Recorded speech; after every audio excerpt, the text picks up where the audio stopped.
ದುಬೈನಿಂದ ಅಕ್ರಮ ಚಿನ್ನವನ್ನು ತಗೊಂಡು ಬೆಂಗಳೂರಿಗೆ ಬಂದಂತಹ ಸಂದರ್ಭದಲ್ಲಿ ಬೆಂಗಳೂರು ಇಂಟರ್ನ್ಯಾಷನಲ್ ಏರ್ಪೋರ್ಟ್ನಲ್ಲಿ ನಟಿ ರನ್ಯಾ ರಾವ್ ಲಾಕ್ ಆಗಿದ್ರು. ಇದೇ ನಟಿ ರನ್ಯಾ ಗೋಲ್ಡ್ ಸ್ಮಗ್ಲಿಂಗ್ ಪ್ರಕರಣಕ್ಕೆ ಸಂಬಂಧಪಟ್ಟಂತೆ ಇವತ್ತು ನಟಿ ರನ್ಯಾ ಜಾಮೀನು ಭವಿಷ್ಯ ನಿರ್ಧಾರವಾಗುತ್ತೆ. ಈಗಾಗಲೇ ವಾದ ಪ್ರತಿವಾದವನ್ನ ಘನ ನ್ಯಾಯಾಲಯ ಆಲಿಸಿತ್ತು. ಜಾಮೀನಿನ ಆದೇಶವನ್ನ ಮಾತ್ರ ಕಾಯ್ದಿರಿಸಿತ್ತು ಕೋರ್ಟ್.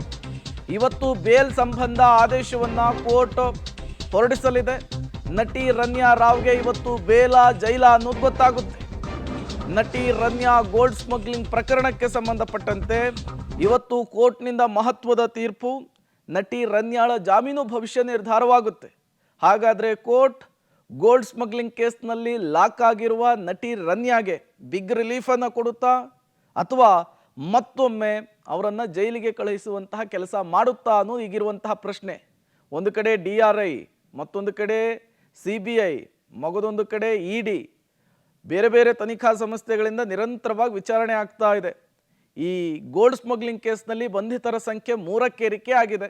ಈ ಬೆನ್ನಲ್ಲೇ ಇವತ್ತು ನಟಿ ರನ್ಯಾ ರಾವ್ ಜಾಮೀನು ಭವಿಷ್ಯ ನಿರ್ಧಾರವಾಗುತ್ತೆ. ಕೋರ್ಟ್ನ ಸೂಚನೆ, ಕೋರ್ಟ್ನ ಆದೇಶ ಏನಾಗಿರುತ್ತೆ ಅನ್ನೋದು ಈಗಿರುವಂತಹ ಕುತೂಹಲ.